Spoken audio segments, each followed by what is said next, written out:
Good morning, everybody.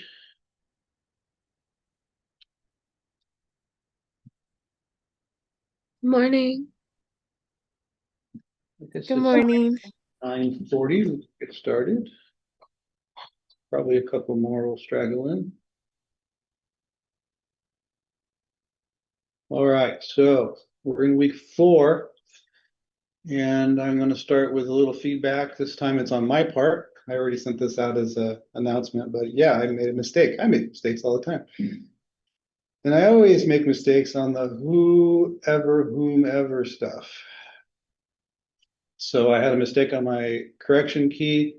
I never deduct points for this anyway on the homework, but I may have put in a comment saying, oh, it was supposed to be whoever, when it was really supposed to be whomever. Okay, so, but I want to talk about this a little bit because it is sort of a problem area in general. So yeah, this is my adjustment letter to you folks.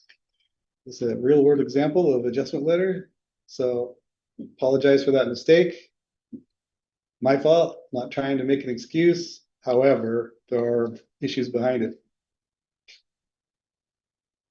So I guess the first problem was some of these things I got from previous instructor, and that one sentence on there was in the imperative mood. So it had an implied subject in it, which is, come on, we're trying to learn all this other stuff and you're compounding this with multiple things. So I simplified it by changing it to regular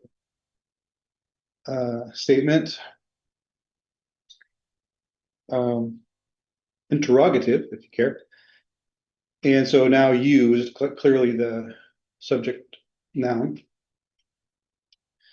And then so now you can kind of maybe tell a little bit easier that it's an objective and that should be whomever. But I know I'm not the only one with this problem with the whoever and whomever stuff.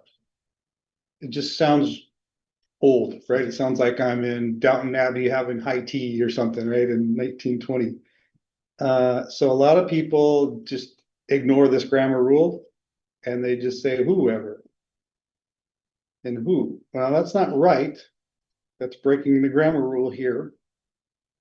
But a lot of famous authors do.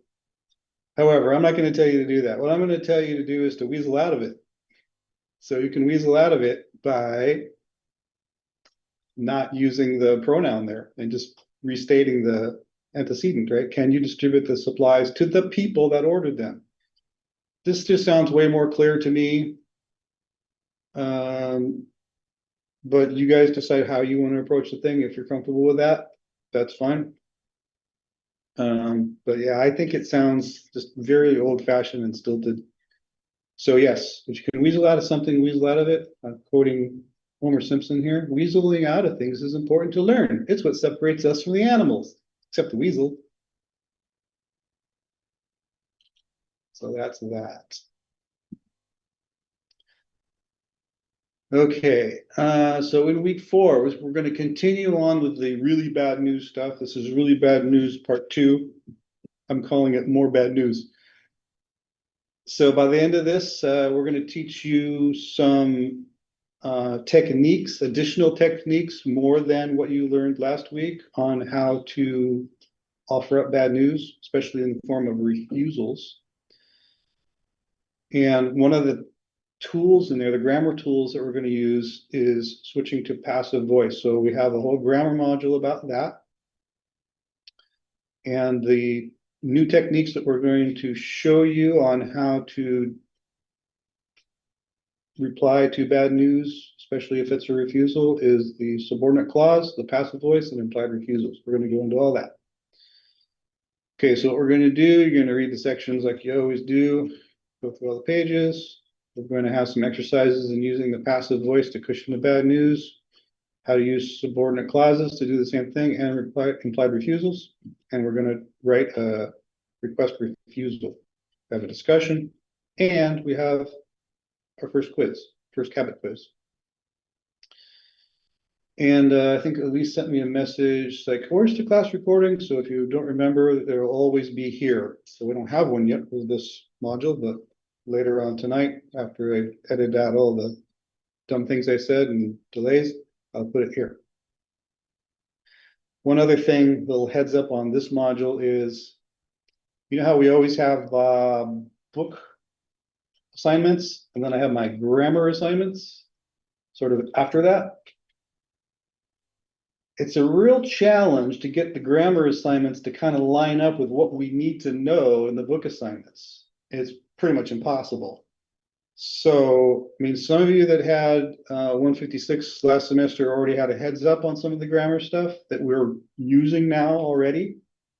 If you hadn't had 156 last semester, all I can tell you is I'm doing my best to fit this Tetris puzzle together so that we've covered the grammar rule before we get to the point in the book where we need to use it, but it's not possible to do in all cases. In this specific case, we need to know about passive voice. Well, we haven't really touched on that in this class yet. So what I'm going to do is, that is the grammar rule for today. I'm going to switch the order. So we're going to do the reading review.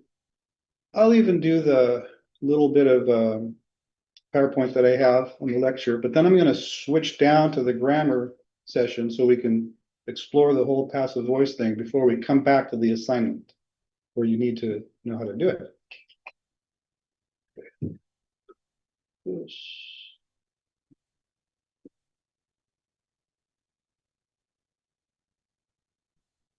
Okay. So last time we covered basic, really bad news things. Like I said, this is part 2 of that, but this is more of the refusal part. So if the last week was bad news, this is really bad news. Okay, so it's sort of the same thing, nothing really different so far. We want to use the indirect strategy, as we usually do for when things are bad, very bad. And instead of the opening, we start with the buffer. Same thing we did last week. All these things are pretty much the same things we did last week. The buffer, the reasons, the actual bad news, and then the closing with, you know, try to make everyone feel good about what's going on. This is just kind of restating that. If you're rejecting requests, same thing as we learned last week for same kind of bad news stuff. So we have to kind of touch on the social media aspect here because a lot of companies are, you know, using social media for their customer feedback and customers go on there and complain. And I mean, a lot of companies just have departments solely devoted to people that are sitting there watching social media posts and trying to help people and control any damage control for any bad news, any complaints. So I guess the first thing is don't wait, do, you know, immediately as soon as someone's complaining, try to get back to them immediately. And it's best to do it in person or on the phone or in email before you just reply back to the social media post. Describe the problem, apologize, explain why it occurred, how you're going to resolve it, and how you're going to keep it from happening in the future. And then, as we do usually, we end with the closing with some goodwill message, tries to keep business going. So when you are doing a refusal, like I said, in person's best, but written messages are also important when these things are concerned.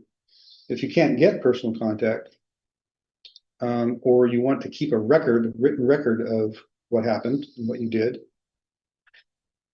if you want to formally confirm any procedures that are going to be done for follow-up, and just in general to promote good relations, people generally feel like they're being more listened to if you give them a letter than just, you know, reply on social media. But again, to reiterate, dealing with them as soon as you can is important. Don't delay. So more strategies to manage negative feedback on social media channels. So I think maybe at the time they wrote this, social media in business was still kind of its nascent forms, but we all know that it's a main thing right now. So recognize that it's an important feedback channel, of course. And instead of being afraid of what people might say on your social media channel, sort of embrace it as this is feedback, free advice on how you can improve the situation. And as we know on the internet, there's a lot of scammy stuff going on. So you always need to verify that this actually happened. It's legit. So other strategies, try to be proactive about things, anticipate trouble. I mean, if release of software coming out or something like that. I have a quick question. Yeah, So for the previous assignment, the goodwill, so you do the buffer and then you do the explaining and then the goodwill. Do you do the goodwill within the second paragraph with the explaining? that's in the closing. Oh, okay, the closing and then you do the okay. So the But you very, do the explaining for that this won't happen again, right? yeah, that's in the body, right? Okay. Yeah. Okay. Yeah, you just want to close with, So I hope. 3 paragraphs. Is that the 3 by 3? Well, it doesn't have to necessarily be three paragraph, but it's three sections, not the 3 by 3. 3 by 3 is something else that we're going to get into later. So it could be 4 paragraphs, but there's three Yeah, different sections have to be addressed. that's right. You just want to make sure you sort of like, did I do the buffer? Did I do a good buffer? Did I do a good body? Look for all the things that we're telling you should be in a body. And then did I do a good closing? But yeah, your body Okay. need to be 2, 3 paragraphs. You don't want to, ideally, if you can keep it to sort of one page, that's the best, but depends on the situation. It might be complicated. There might be a Yeah. long history of this problem being dealt with that you have to refer to. So there's not really a size limitation, but definitely doesn't have to be just one paragraph. Yeah. It gets better with time, I guess, right? And More it practice. really depends on the situation. It's really hard to kind of say what you ought to have just in this like abstract idea of like, I'm responding Yeah. Yeah. to a bad news thing. It's like it could be lots of different things, right? That's why we have these assignments where you practice and practice. Okay. Thank you. Okay, so again, this is more bad news, but this is really about sending denial messages back, right? So when you're denying someone's claim, adopt the proper tone. What's the proper tone? Well, again, it kind of depends on the situation, but you don't want a negative tone necessarily. So don't blame them, even if it is their fault. Customer's always right thing. We want the you view, but avoid the you statements like you didn't do this or you forgot to do that, or until you do this, I can't do that. Try to avoid those kinds of things. We had some exercises, I guess that was last semester, on how to turn those into you view. Neutral objective language to explain why the claim must be refused. Yeah, don't try to get emotional. And then at the end, this one is the one you really have to use your judgment on. Offer resale information. Like, I know that model didn't work for you. You really should upgrade to this newer model. I mean, be careful there. They might already be in a not great state about this whole thing. But if you can offer them a like free sample or something there, that always works good. Okay, so that part was managing bad news denials in the general populace. Okay, like if you're working at a company and you're on the staff that handles support calls or whatever.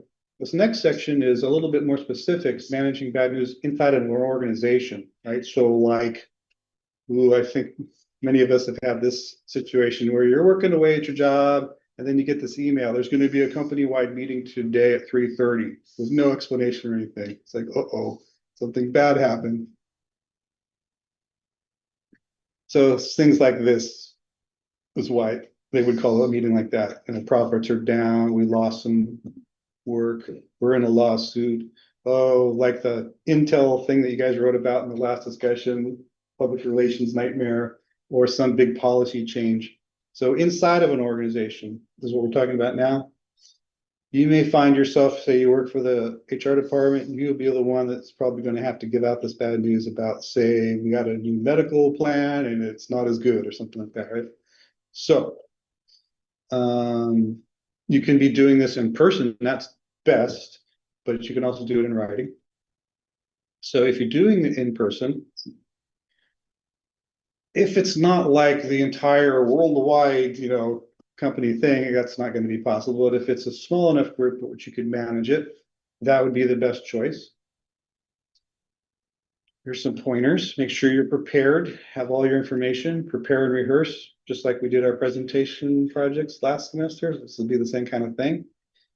Explain. Some tip here is you can use past, present, and future in your explanation. Like, well, this is what was happening before. This is the situation we're in right now, and this is how we're going to address it going into the future. Consider taking a partner with you. It's always better to have two people than one when people start to gang up on you. Think about how you're going to time out your presentation. Similar to how we do it in writing, you don't want to necessarily put the bad news right at the beginning. You like to sandwich it in between some good things. Be patient with reactions. So if this is just a, more or less one-on-one kind of refusal of a request, but still inside the organization, same exact things we always do. Employ the buffer, rational explanation, and close with positive and a plan B kind of a attitude.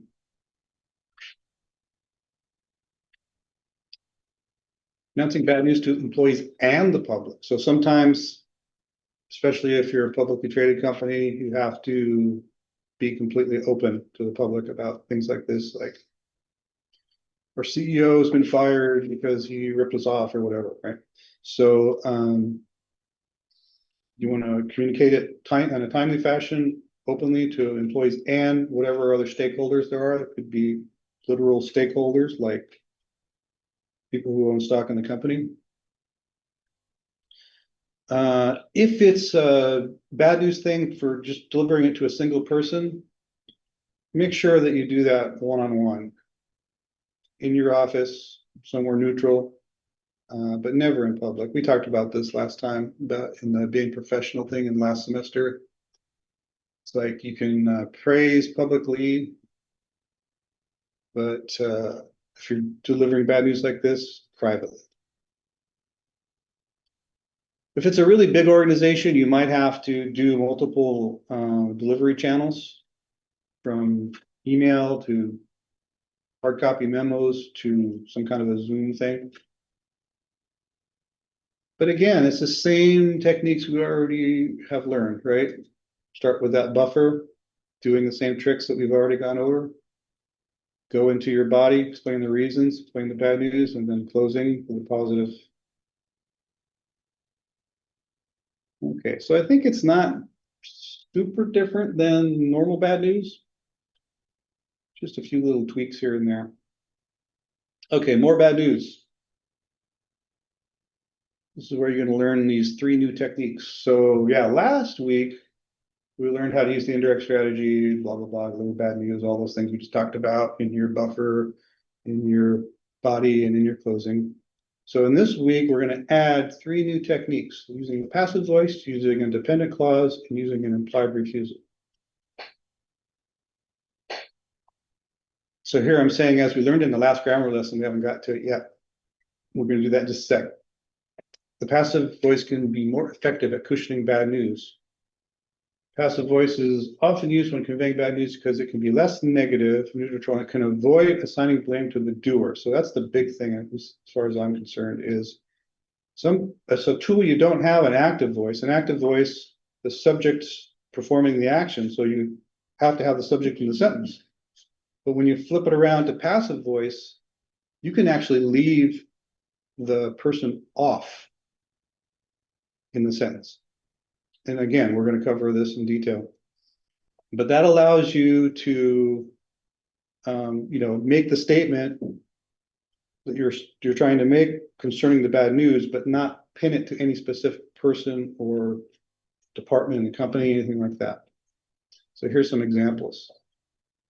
So an active voice sentence looks like this: we cannot offer you the job at this time. But if you turn it around in the passive voice, you could say the job cannot be offered to you at this time. So that allows the we had up here, we don't have to say that. You just leave it off. You could add it, the job cannot be offered to you at this time by us, but there's no point. So that right away makes it a little bit softer because you're not pointing blame at anybody. Yeah, like it says, maybe it's not this person or we did a bad thing, it's just circumstances. Okay, the next tool, using a dependent clause. So you may recall if you had 156, we're going to cover this sentence types again in this class in the next module. Yes, I believe it's the next module. It'll be our grammar thing. But if you remember from 156, we can build sentences up from clauses and phrases, linking them together. And a complex sentence is made up of a dependent clause joined to an independent clause. And to do that, you have to use this subordinating conjunction. Let's look at some examples. Okay, so first of all, we're going to look at this bad news about how we're not going to allow smoking near the building. We're going to look at it first as two independent clauses. An independent clause is just a clause, a fragment of the sentence that can stand on its own, and it could even be a sentence if you just capitalize the first letter and put a period at the end. The state does not allow smoking within 5 feet of a state building. We have set aside 3 lawful outdoor smoking areas. Okay. So that was right, 2 sentences there. What we're going to do is we're going to convert those 2 sentences into one complex sentence by using a dependent clause and a subordinating conjunction to put the 2 together. So what the heck does that mean? Subordinating conjunction, we're going to go over the list of them, but in this example, it's since. So we start off, since the state does not allow smoking within 5 feet of a state building. So right there, that by itself cannot stand alone as its own sentence, because it doesn't convey a complete idea. If someone just walked up to you out of the blue and said, since the state doesn't allow smoking within 5 feet of the state building, you'd be like, and then what happens? Or what's wrong with you, right?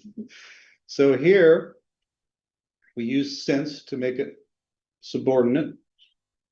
And then we use a comma to add the independent clause at the end. We have set aside 3 lawful outdoor smoking areas. So that part could stand alone by itself as a sentence, right? If someone walked up to you and said, we have set aside 3 lawful outdoor smoking areas, you'd be like, okay, that makes sense. I get it. But in order to make it a complex sentence, this has to be linked to the subordinate clause with this comma. So this is our first technique. It's like, okay, well, I guess the second technique. We just went over passive voice. This is number 2. This kind of builds the reasoning into the bad news, right? We're not just coming out and telling you, you can't smoke there anymore. We're making you go over here. It's kind of like, well, the state doesn't allow it. That's why we had to do it. A little bit more on that. Subordinate clause, such as although, since, because, those are the top 3. Include the bad news in the subordinate to the dependent clause. So that normally is the first part. It doesn't have to be the first part. You can have a independent clause, comma, and then the subordinate clause. It's a little bit more rare. And then you put the good news part, or at least the reasoning why, in the independent clause at the end of the sentence. Okay, and our third technique that we're going to see today is delivering bad news with an implied refusal. So an implied refusal is an indirect statement that delivers bad news. We don't come right out and tell you what the bad news is. We just give you a statement, and from that statement, you can kind of figure it out on your own. Oh, I see. Let's look at some examples. So if it were direct, we'd say, we cannot send you a price list, nor can we sell our lawnmowers directly to customers. We sell only through dealers, and your dealer is HomeCo. We turn that into an implied refusal. We would just say our lawnmowers, that's a mistake. Our lawnmowers are sold only through dealers, and your dealer is HomeCo. So we didn't put this, we cannot send this to you, right? We didn't put the refusal directly into the sentence. We're just implying it, right? If you read this, oh, you don't sell your lawnmowers. You only sell them through dealers? Oh, I get it. You can't sell it to me directly. I have to go to this HomeCo place. Yeah, I said that. Okay. So rather than go straight to the assignments, we're going to need to know how to use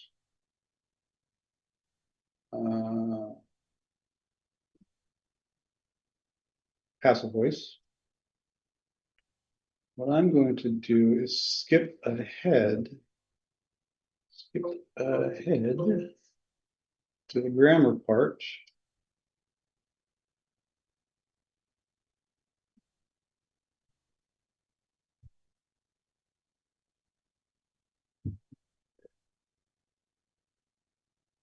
And talk about active and passive voice, and then we'll come back, and I think we could even do those. We can do these assignments in class, and I think we could even do those assignments in class if you want to. Okay, so in grammar, voice shows the relationship between the subject, noun or pronoun, and the predicate verb in a sentence or independent clause. First thing I want to mention here is this is in grammar. Voice is about this active passive thing. There's another kind of voice, which is just writing voice. That's not this, that's nothing else. That's how to find your voice as a writer. Like when you read something by Mark Twain, you can kind of tell, oh, that kind of sounds like Mark Twain talking, right? That's that kind of voice. That's just writing voice. That's not what we're talking about here. This is grammar voice. Just get that out of the way. Okay, so as it said, it's about the relationship between the noun and the verb. And we've already studied this. We just studied this, right? When we were looking at pronoun, subjective and objective cases. So remember that you have to you have to find the right pronoun so that it matches the antecedent and all those things, including case, subjective or objective, depending on how that noun relates to the verb. Is it performing the action of the verb, or is it receiving the action of the verb? So it's the same thing here. We use the same relationship to construct sentences or independent clauses in either active or passive voices. So our first example is, the boy plays the piano. You guys are probably sick of this example. So here, clearly, the boy is the subject noun, right? Plays is the verb. The boy's doing the playing. So that's subjective, right? The boy is the subject of this relationship between the noun and verb. Subject boy is performing the action of verbs. This is active voice. Now let's switch it around. In this example, the subject is receiving the action of the verb. The piano is played by the boy. So we went in here and we decided, for whatever reason, that we wanted to flip this from active to passive. So what you do is you go in and you find the other noun that's not the subject noun, right? So this boy is the subject noun here. Piano is the predicate noun. You pick that other noun and you make that the subject noun and make boy the predicate noun. So the piano is played by the boy. So when you do that, the subject is now piano, but it's receiving the action of being played. That puts it into passive voice. Neither one is wrong. They're both absolutely correct. But you might have noticed that this one was shorter. Seems like it's shorter, comes more straight to the point, the active voice version. So we usually prefer active voice in business writing because I remember our goal in business writing is to be completely understood, concise. Also, the active voice tends to just feel more direct, informative, and authoritative and engaging. Passive voice seems like you're kind of pussyfooting around the idea and you eventually get to your point. So for those reasons, active voice should be your regular go-to voice when you're writing business content. But we still have this passive voice, and why am I teaching it to you? Well, although passive voices sentences usually are wordier, they do offer some advantages that the active voices don't. One I already mentioned is we have the opportunity to leave off the actor we want to. So I can just say the piano is played. Now, in this example, it's not doing that much for us. Still grammatically correct. And that's not an option we have with active voice. But as we saw, for negative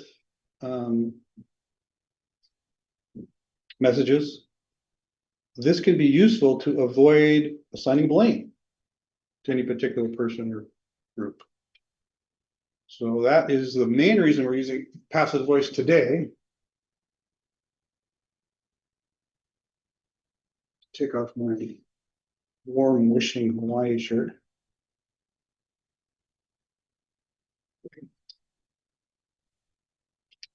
Yeah. So if we don't want to assign blame or point to anybody, we can do that. But you can also use it if it's just not important who the doer was, or it's obvious, or you don't know.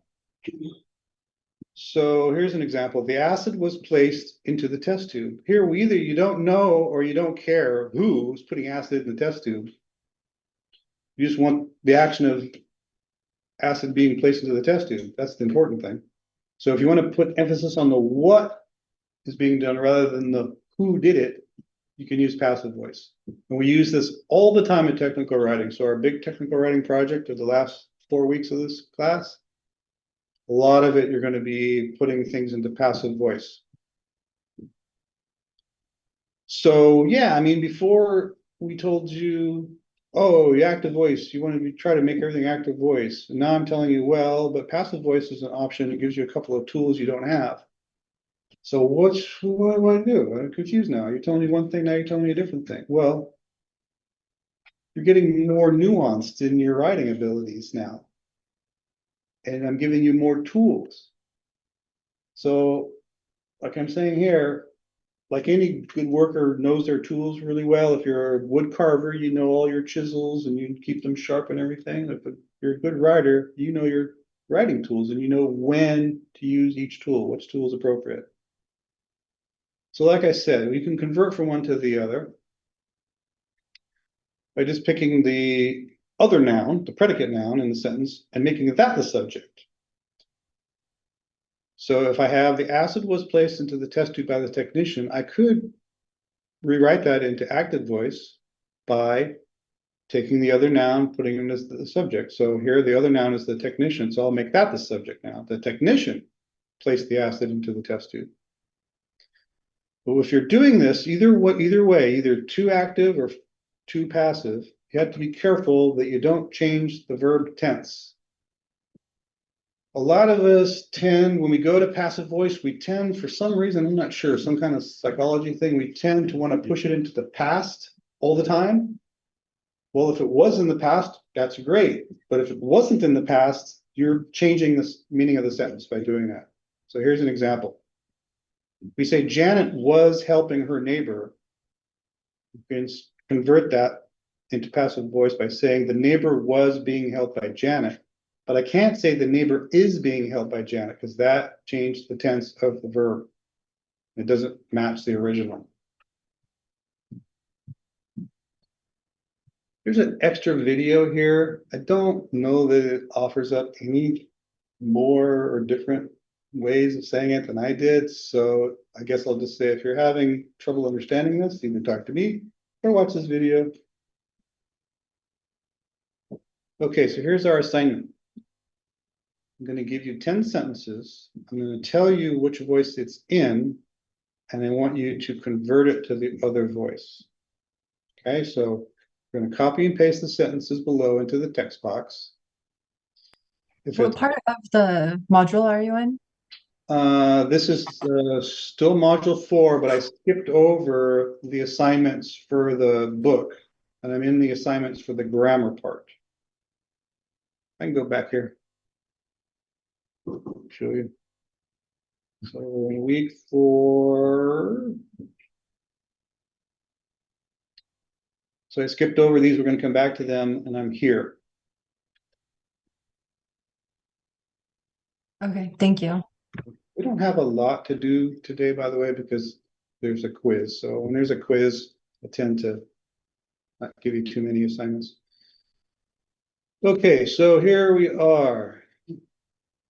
10 sentences. So you copy these sentences, you paste them in the text box, you convert them from whatever it is to the other, and then you submit.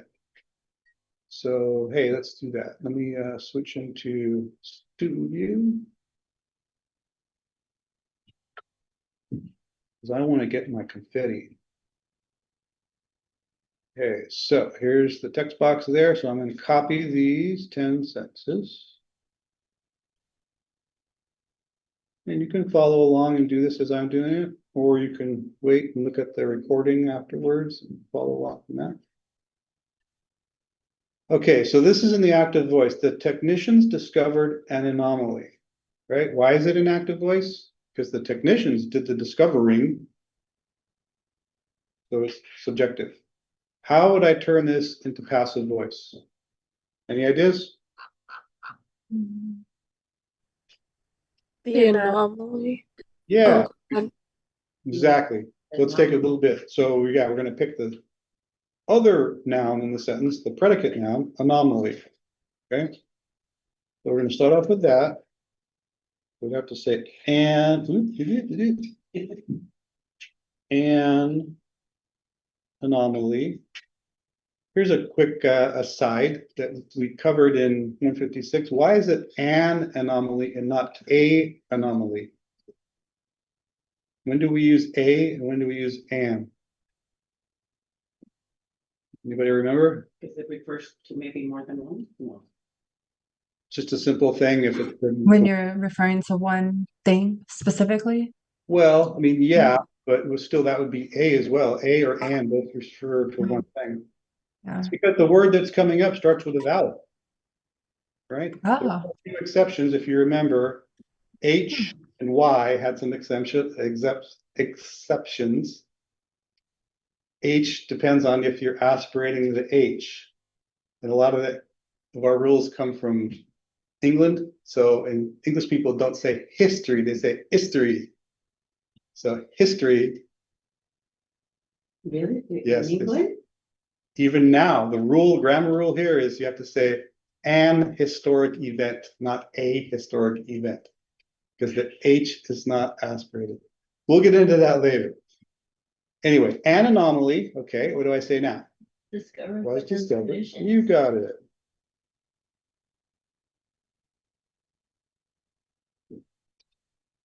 Discovered, not discovered.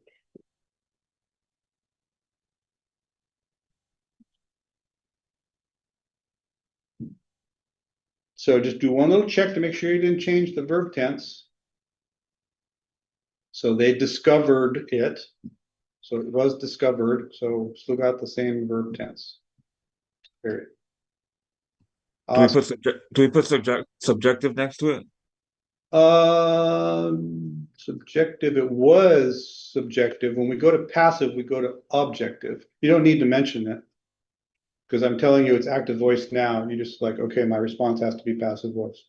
But it's important to notice that, yeah, when you switch it from active voice, which is the technicians here, the relationship between the technicians and the discovery, right? The technicians are doing the discovery, they're the doers, so they're performing the action. Whereas here was discovered by. The anomaly is now the subject. The anomaly didn't do any discovering, right? So it's receiving the action. All right, next one. It's in the passive voice now. He is praised by his teacher. How would we flip this one around? His teacher Praise. praised. Yes.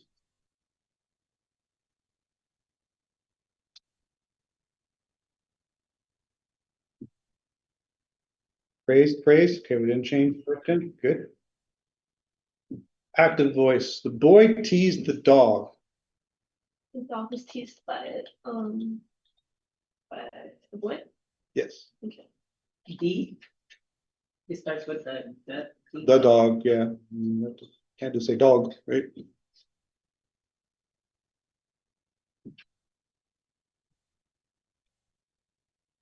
Number 4, in the passive voice. The meal was prepared by the chef. The So, chef. The chef, exactly, prepared the meal. exactly.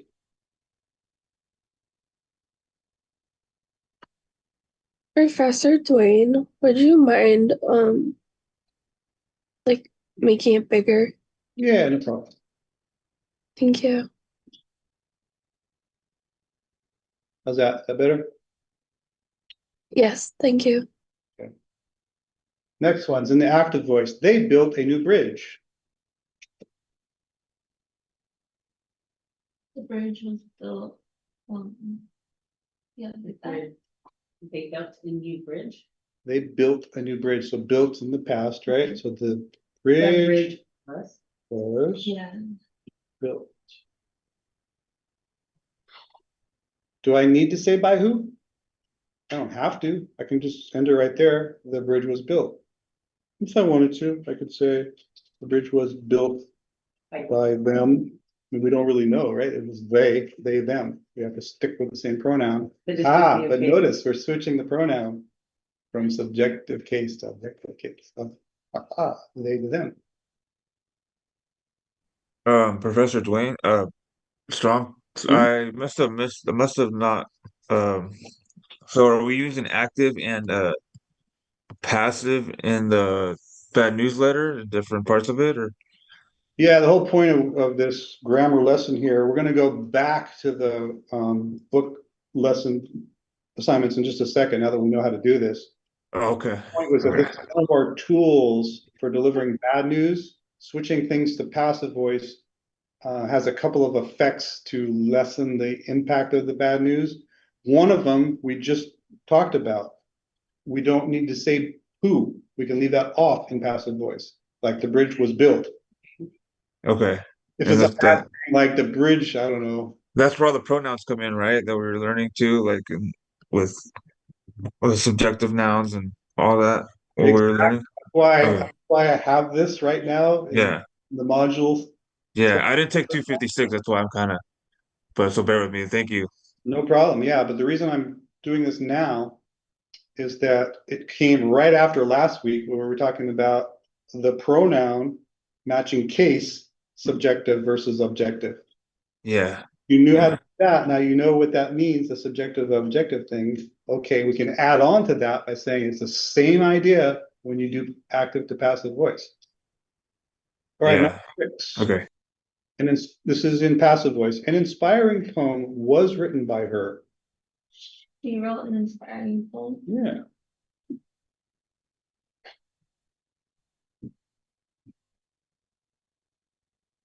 And I'm gonna bring my own keyboard.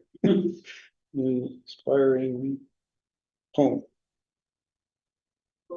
Poem.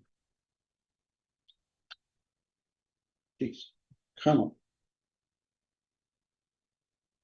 Number 7, it's in the active voice, we need passive voice. The company developed innovative software. Innovative software was developed by the company. Yes.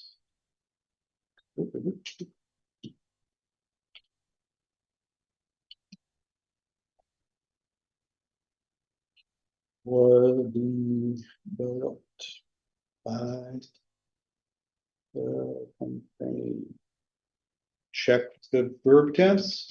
Develop, still the same, awesome. Number 8, it's in the passive voice, so we need to switch to active voice. Beautiful flowers were planted by the gardener. The gardener planted beautiful flowers. You got it.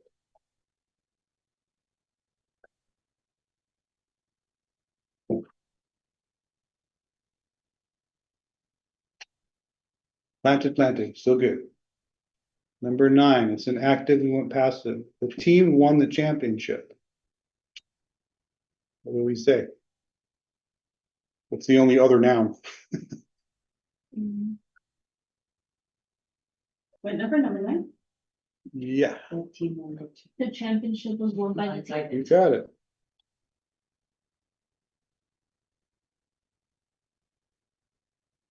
Still one, you can change tense, good. You're going to that. Oh, sorry. Tell me when I should go. Need water anyway.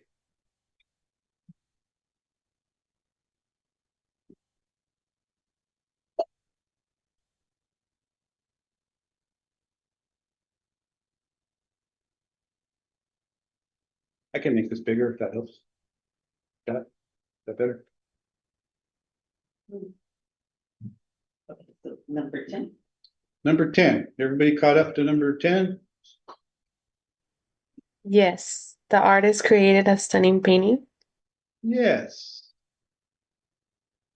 The artist created a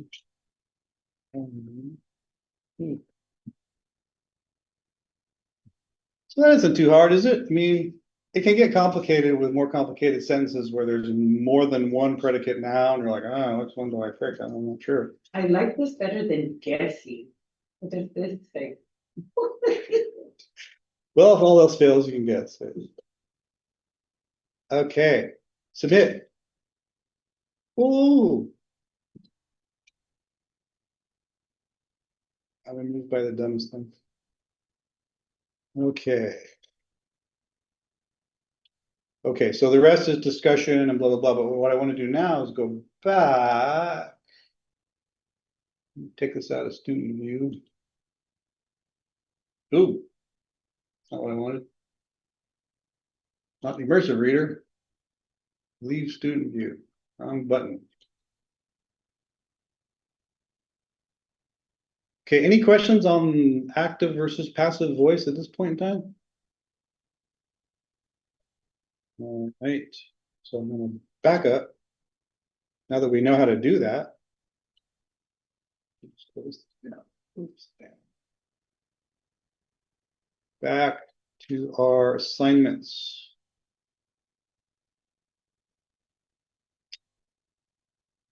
Okay, it's 10:27. I'd rather not get in the middle of this and then have to start up again. So maybe we take our 10-minute break now.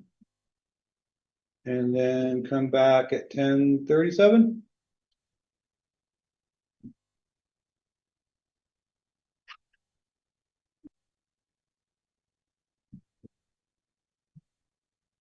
I took up my phone and I can't log in. So I'm gonna make a phone call, see if I could get a job.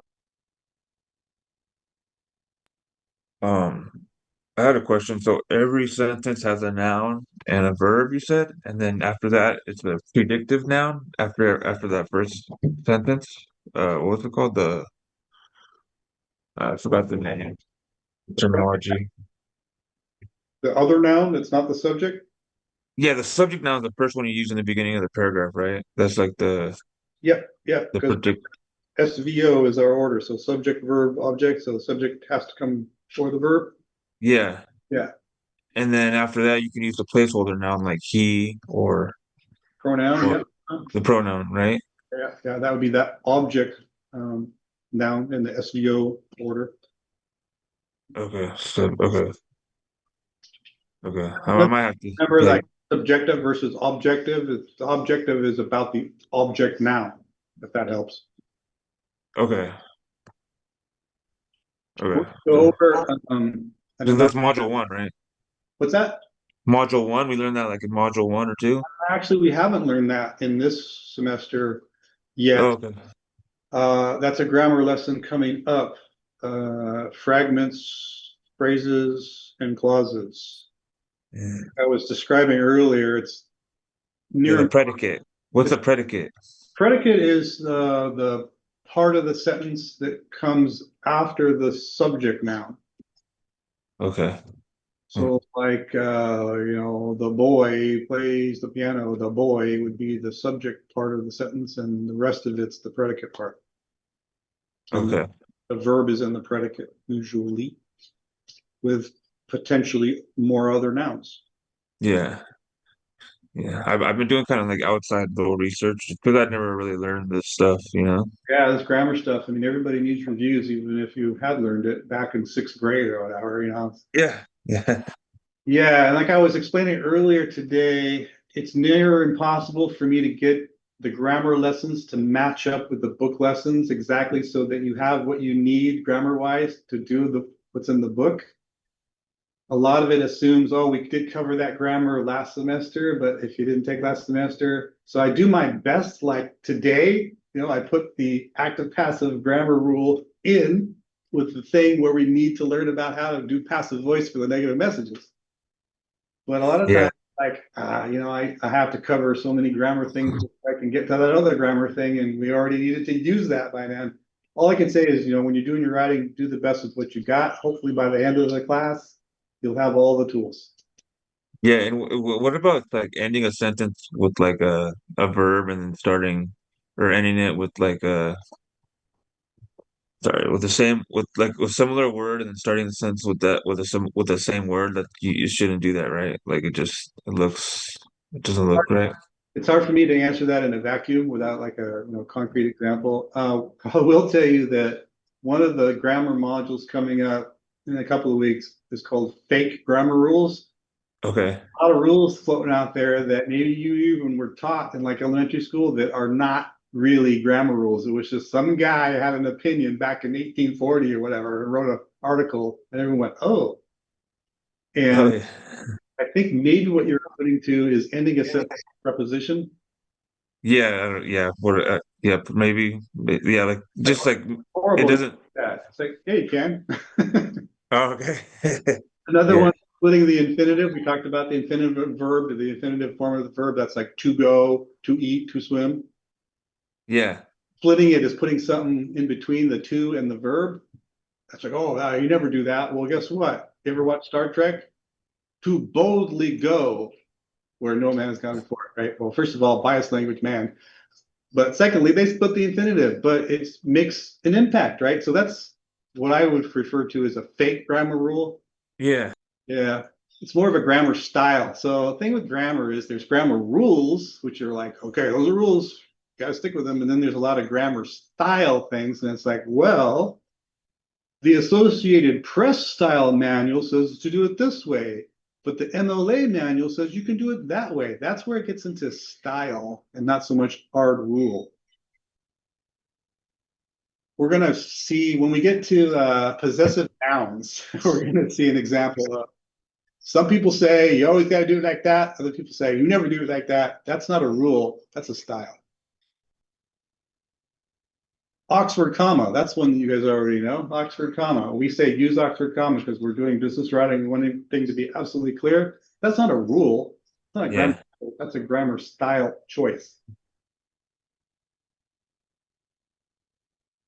Yeah, the hard one here is, okay, we did passive active voice. That's great. But the other ones, like the subordinate clause thing, I know I threw out a bunch of like complex sentence using subordinate clause. Like, yeah, well, we haven't covered that yet. Well, yeah, we haven't covered that yet because we haven't covered all the other grammar rules you need to get to that point. We will be covering it. You did cover it in 156. yeah.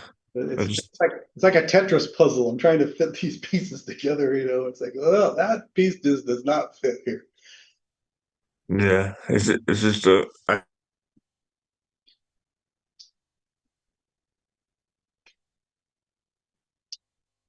All right.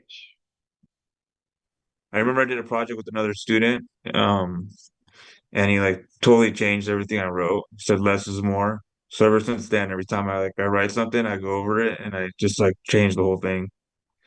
Like what you were saying about the infinitive. 3x3 process, right? 3x3 Yeah. process. The middle one is draft, and the last one is the final. So yeah, you want to always, you never go with your first draft. We're going to learn about all that in detail. Like I said, when we get to the technical writing part, that's what we're going to do. We're going to follow the 3x3 plan verbatim as we do our technical writing project. Okay. You got to change that cheesy music in place. It's not better. Okay, so here we're back. So I kind of jumped ahead to the grammar. Now I'm jumping back to the assignments for the chapter in the book. We looked at the more bad news. So we're going to apply these three different new tools that we just learned. The passive voice, the subordinating clause, and the implied refusal. And there's three sections here, one for each. So it's also a, put it in the text box and submit thing. So let's just do this in class too. Why the heck not? So I'll go back into student view. So what I got is what you got. Okay, so the first part of this three-parter is the passive voice, which we just went over, right? So we're supposed to take these sentences And we're supposed to revise them into passive voice. So let's just go ahead and start with that.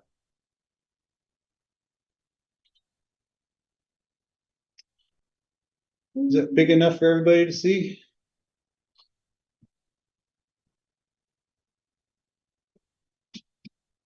Yes, so, okay. Yes. Same exercise that we just did. This is all to passive from active. So how can we convert this? We cannot honor your reservation until spring into a passive voice. Your spring cannot be honored. Or, Yeah, this one Don't we know. have to think about it a little bit, right? yeah, Because we have actually two nouns in the predicate, the reservation and the spring. your reservation. Your reservation cannot be honored. I like that. So we took the reservation noun, we're gonna make that the subject noun, right? Cannot, oh, here's another one, cannot, single word. Can is a word, not is a word, but cannot is one word. Cannot be honored until spring. Who's doing the dishonoring here? Who?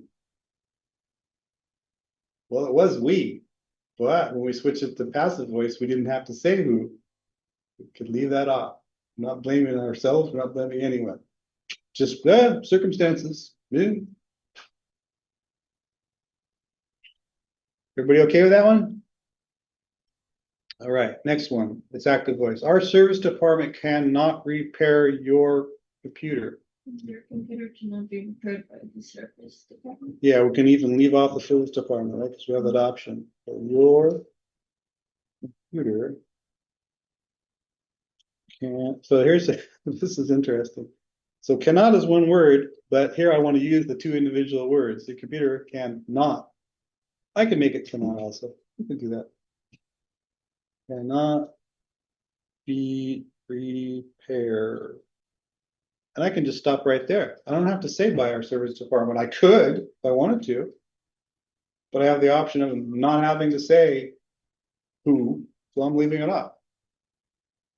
That way you can't shake your finger at our service department or come in and yell at them because, hey, it just can't be repaired.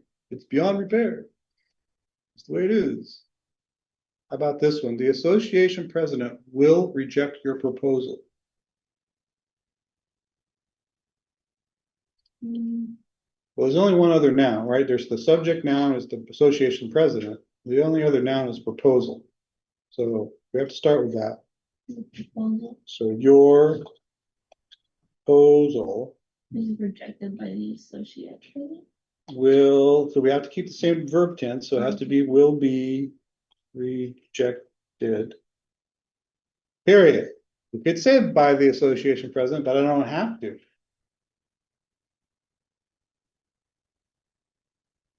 Does this buffer the bad news? Not so much. But at least we're not saying who's responsible for the bad news. The committee will not reimburse your expenses. What's the only other noun? Your expenses. Yes, your expenses. Expense is will not be reimbursed. I don't need to say by the committee. We'll stop.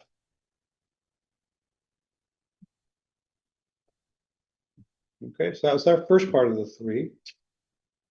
So that was changing things to passive voice. To soften the bad news. Now we're going to do the subordinate clauses. We said, oh, subordinate clauses. Here's a list. This is in your reference section. So here's a list, right? But there's only 3 or 4 that we use all the time. But could be any of these. It's all good. So we're going to split a sentence into 2. We're gonna make the first part a subordinate clause by using one of those subordinate clause words. Although, since, because, for example. And then we're going to use a comma and join it to the second part of the original sentence, which was the independent clause. So here's an example. It starts off, we cannot serve you on a credit basis. So what we're going to do is we're going to split that, right? There's the comma where we're splitting it right in half. And we're going to put a subordinate dependent clause here. And to do that, we have to start with a subordinating conjunction. So since is what we're using here.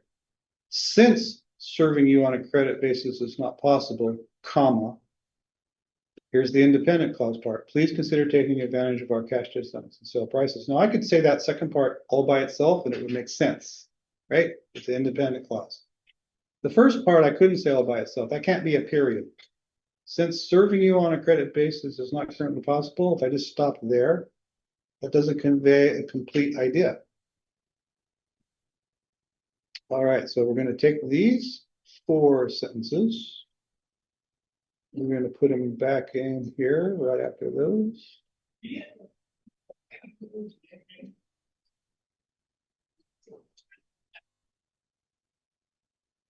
Okay, put a space in here. Get rid of those. Get rid of those.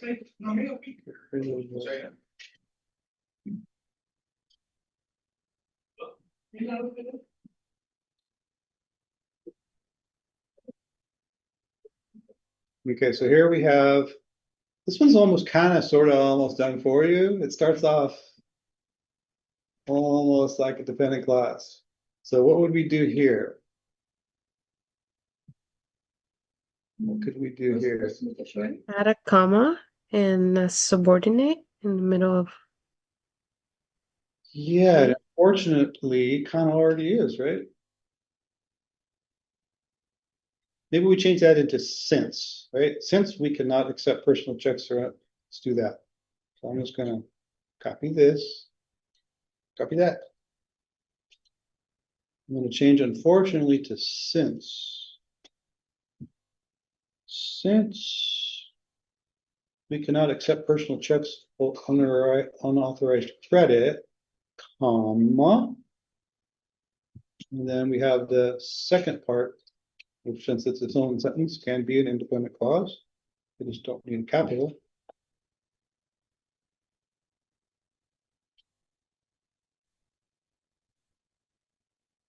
So you see how this kind of made it a little bit less negative. This one is like, unfortunately, we can't do that. And this one's sort of turning it into a reason why we can't do it. Since we cannot do it, do the other thing.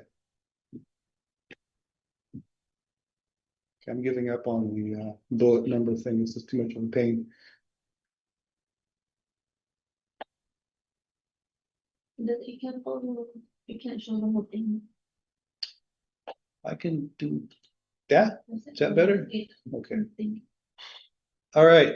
That was number 1. I'm just going to do my bullets by hand. Too much of a pain otherwise. Okay, the second one. We appreciate your interest in our organization, but we are unable to extend an employment offer to you at this time.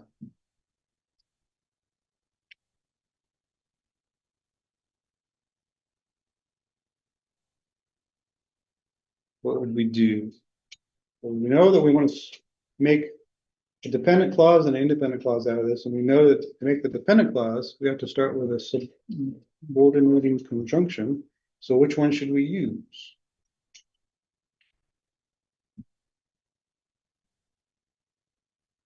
Because Because, how can we use that? Maybe because we appreciate your interest in our organization. We. That's not a subordinating. Oh wait, sorry. Let's look at our list again. Let's look at our list. Here, I'll have to make this small for a second. Let's go back up here and look at our list. What's available to us? Oh, it's right here. Here's our choices. Okay, so this one's a little bit different. And I kind of maybe didn't talk about this and that, well, I did mention it. You don't have to have it at the beginning. The dependent clause can also be at the end, as long as there's a comma and the subordinating conjunction. So maybe we put it at the end. Maybe we say, we just start off, we're unable to extend employment offer to you at this time, comma. However, we appreciate your interest in our organization. How does that sound? Let's try that. So it's the same thing, it's just in reverse. What if we put like although at the beginning of the sentence? Although we appreciate your interest in our organization, that would work. Yeah. Tell you what, I'll do them both here, so you can see which one you can pick. So I'm gonna do this one. We are unable to extend an employment offer to you at this time, comma, however, that's our subordinating conjunction. We appreciate this organization.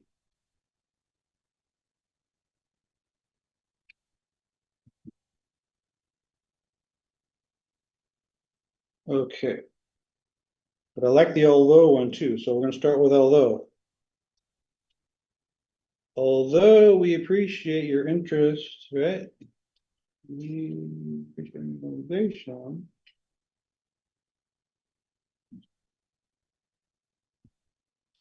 Now, here you wouldn't say the but, we'll just say we're unable to know this time. That's two different ways you can do it. So the key thing though is that you have to have the two clauses with a comma between them. And the dependent clause has to have a subordinating conjunction in it.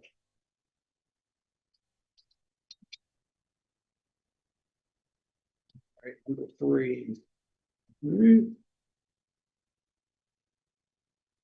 It is impossible for us to ship your complete order at this time. However, we are able to send the two. So this one is kind of already almost done for you, right? Again, we could do this same kind of idea. We could do it a number of different ways. Probably the most straightforward way is just to combine it into a complex sentence. It's already kind of done.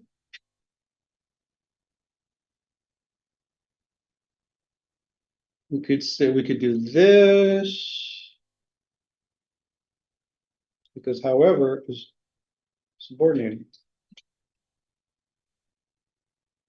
But I think I would like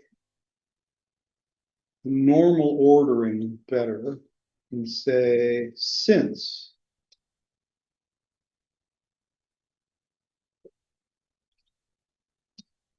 Since it is impossible for us to ship your order at this time, and then you don't need the second one.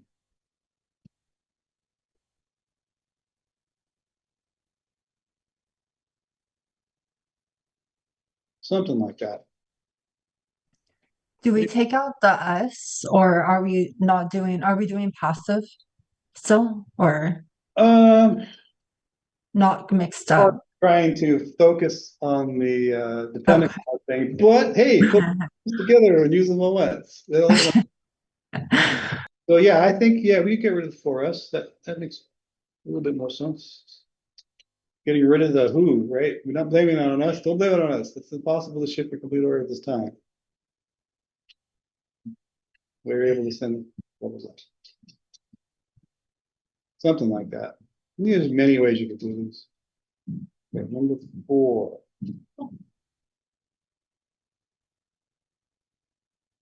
Air Pacific cannot possibly honor the $51 flight to Fiji. Ooh, I'd take that.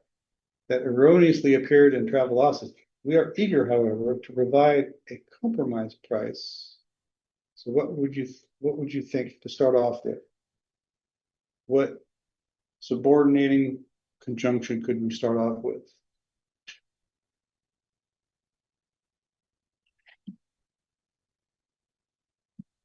We could use since, we could use because. Since we used since last time, let's use because this time. Because Air Pacific. Blah, blah, blah.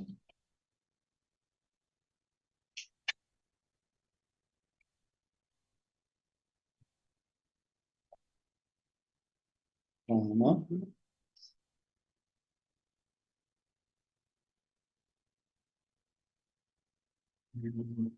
Start with this, but I think we will finesse it. Instead of saying we are eager, however, I'm just going to change all that to just we can provide.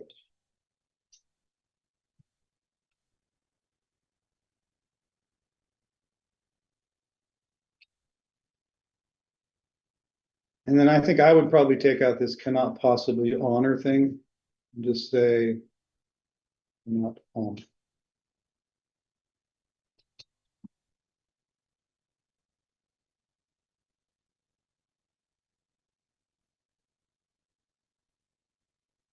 Something like that.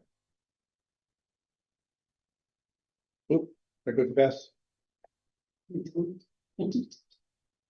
Do we still use however? Probably. Yeah, if we wanted to reverse the order, so the dependent clause is at the end, we could have however.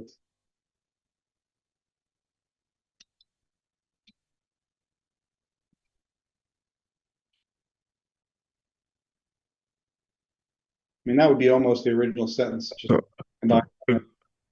It'd be like comma, we are eager, however, we are eager to provide. Right after the comma, you pretty much have to have the subordinating conjunction. It's like you had to kind of have it at the beginning if you're going in that order. So you'd have to say, however, comma, Oh, okay. I whatever. got you. Should we take out the other erroneous? Because it's using it right after, like in the same sentence, right? Basically, almost. Yeah, Erroneous and erroneous. Erroneously erroneous. that's being redundant. I think Yeah. it's important to make clear that it was erroneous right up front. So I'm going to leave that one. Yeah. I'm going to change that.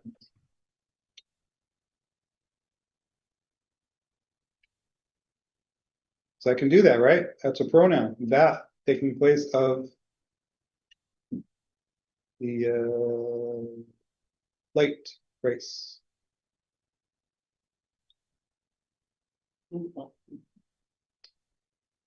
Okay, I'm going to move on. If you haven't caught up yet, we can come back to this at the end of class. We can look at it all you want. But we've got the third part of this to do. Implied refusals. So we can de-emphasize by using implied refusals instead of just coming out and saying the refusal. So the example is the direct one would be, well, we already did this one example, right? We cannot send you a price list, nor can we sell our lawnmowers directly to customers. I mean, it sounds pretty harsh, right? We're not doing this or that. We only sell through dealers, and your dealer is Home Code. So we don't need to be nasty about it. We can just imply what the refusal is by just saying the fact of the last part there. Our lawnmowers are sold only through dealers. Your dealer is Home Code. That's all we say. And from that, the reader has to imply, oh, well, they're not going to sell me a mower directly then. Fine, I'll go through Home Code. Okay, so here's our 3 sentences. Let's paste them down in here. Let's make this big.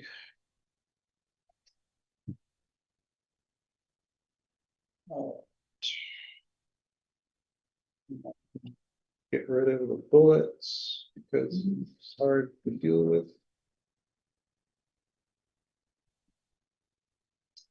All right, so this is number 1 of the third part. Because of the holiday period, all our billboard space was used this month. Therefore, we are sorry to say that we could not give your charitable group free display space. However, next month after the holidays, we hope to display your message as we promised. What's the old number? That was the original number 1 sentence. Now we have to change that from a direct refusal to an implied refusal.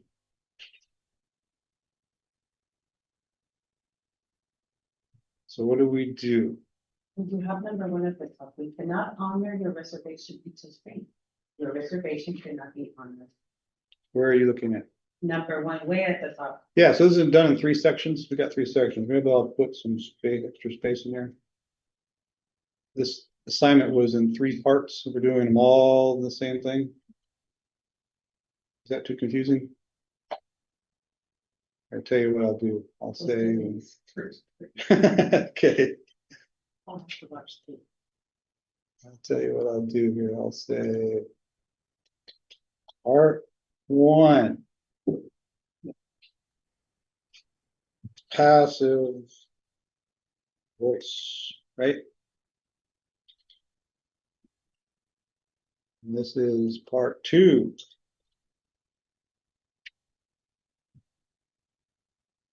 Oh yeah, another thing I've been seeing in corrections, numbers. It's tradition to actually spell out the whole word for numbers between inclusive 0 and 10. So You have to spell it 0, out. spell it out, 1, spell it out, 2, spell it out, all the way up to 10. 11, you're fine, you just put 1, 1 and on. But tradition is between 0 and 10 inclusive, we spell them out. So part 2 is subordinating, well, is it subordinating conjunctions or is it dependent clause? I'll say both. You know, I mean, it takes one to do the other. you might wanna hold them. These things, Yeah. like my headings. Okay, and this is part 3. Which is implied. Refusal. Bold.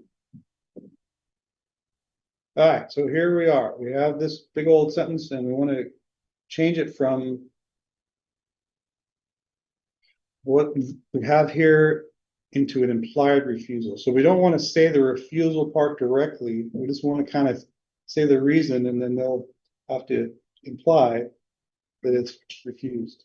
So the refusal part is this part, right? We're sorry to say we cannot give you trailer, blah, blah, blah, blah, right?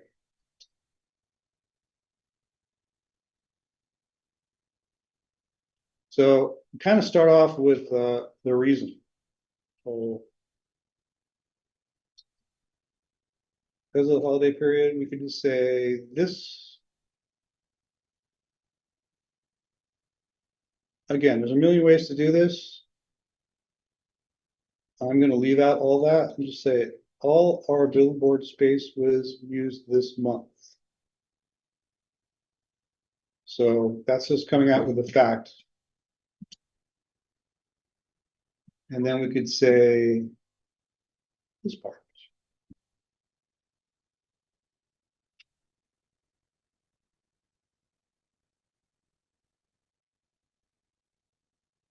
That's one way of doing it. There's, like I said, many, many ways of doing it. But I was able to get rid of this part, the actual refusal, the literal refusal. I was able to not even mention it. Okay, number 2. We have received your application to enroll your spouse as a dependent in the group insurance plan, but we must reject it because you just missed the deadline. Applications will not be accepted again until January 1st, which time we enroll your wife. So we want to get rid of or avoid saying the actual rejection part.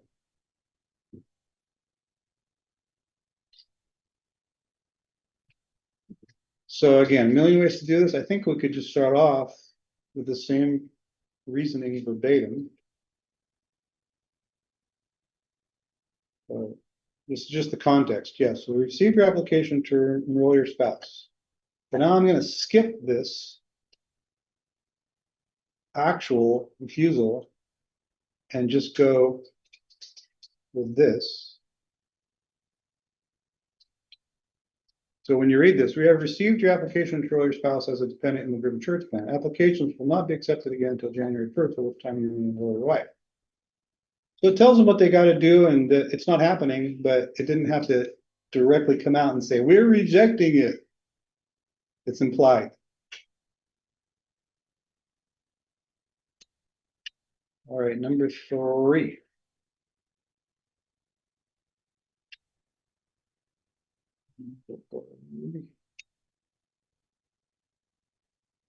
We will not be able to make a pledge in the annual St. John's fundraising campaign this year. At this time, our cash is tied up in building a new production facility in Southport. We look forward to being able to support your campaign in coming years. Again, many ways to do this. I think this one, the simplest one, is just get rid of the direct rejection, this first part, and just go with the second part. But you could use your imagination and do all kinds of things.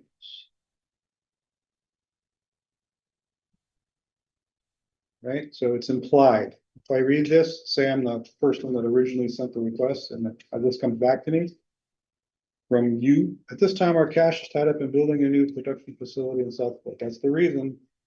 We look forward to be able to support your campaign in the coming years. So implied that we couldn't do it this year.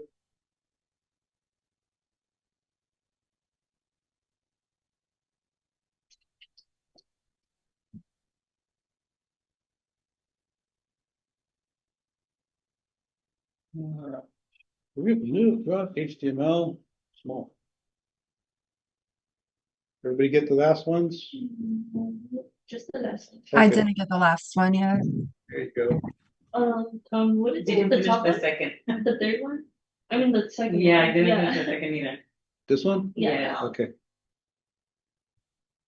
Again, Can you you don't take exactly what I said. You can make it your own if you want. Can you make it big again so I could see number 3? Yeah. Two. Maybe you want this, huh?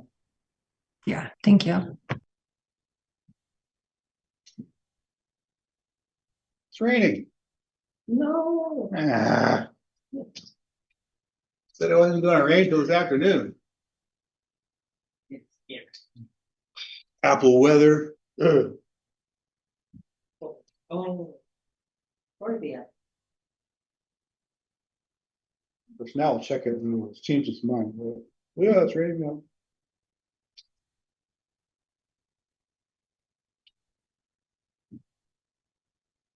Rain stopping briefly in 20 minutes. It'll start again 17 minutes later. Man, bring my raincoat. God, when I woke up this morning, it was 41 degrees outside. Yeesh. I think it snowed on 17. I was wondering if it did. My friend that lives in Tahoe sent me pictures. Wow, did they get a lot of snow yesterday? Nice. And snowboarding. Oh, it's been snowboarding weather. But be careful, because I don't know if you looked at news today.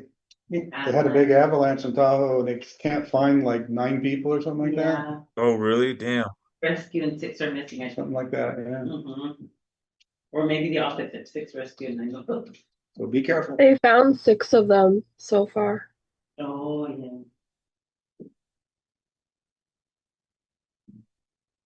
Mother Nature doesn't care about you. That's what we used to say in Hadley. Mother Nature don't care about you. What? So is this the point of this? Is this to be passive, kind of? So, because some of them seems like they don't even need it, Well, right? it's just like, yeah, none of these are wrong. None of these original statements are wrong. It's just we're trying to kind of soften them a little bit so they don't sound so bad. Right? Yeah. So, yeah, sorry. I'm still working on that. Maybe I should have done this as 3 separate assignments. Let's do it again next week.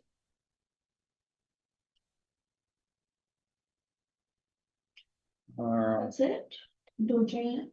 Yeah, if you got it, hit the Okay. submit button. Most of your homework we did in class.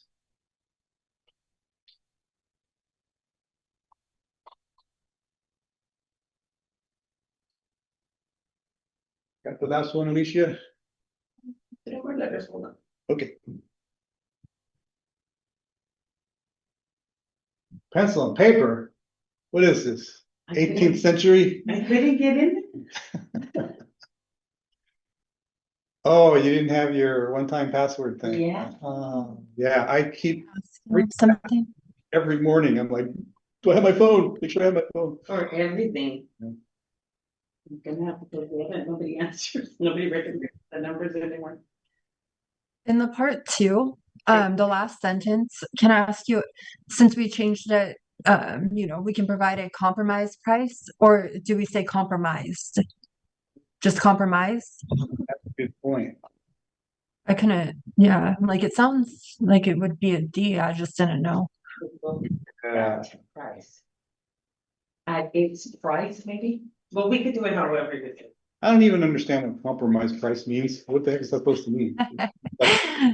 I know, right? Price? I don't know what that is. It's some travel mumbo jumbo. I don't even know what that is. Okay, we're all good? Everybody got it? All right. Submit. Boom, boom, boom.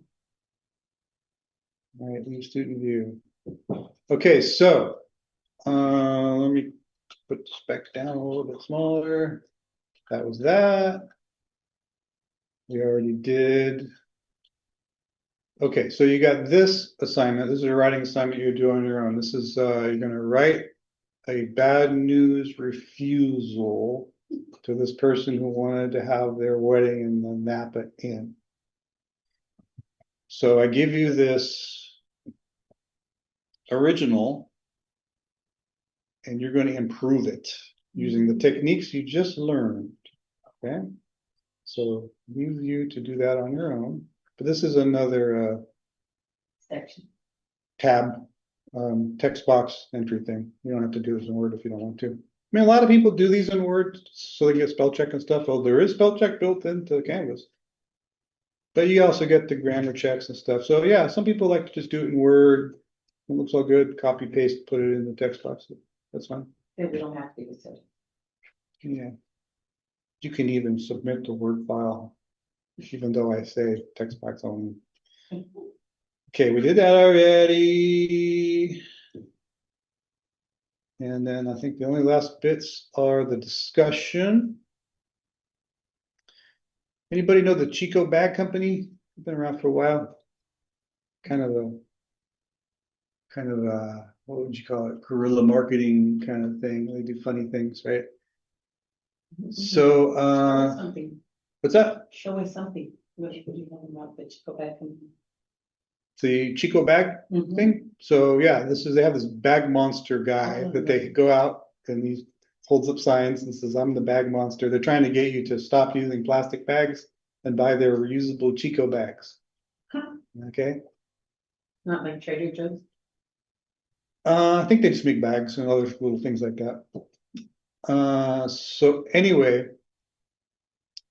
so you read this little thing about how they're going about this way of trying to promote their reusable bags.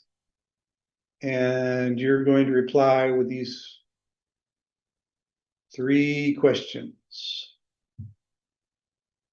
Why is it important to accentuate the positive side of things? What do you think about their approach? And then the usual, what part of this module is confusing or unclear?